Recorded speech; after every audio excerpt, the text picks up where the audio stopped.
La temática de mi obra, en general, es variada. No me ciño a un solo tema.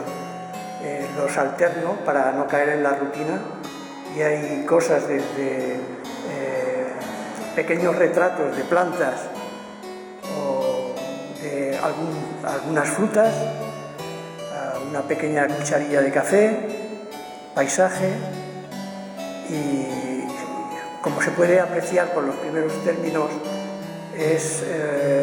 tengo una preocupación por la textura, y la técnica que utilizo está muy en consonancia con la temática que trabajo.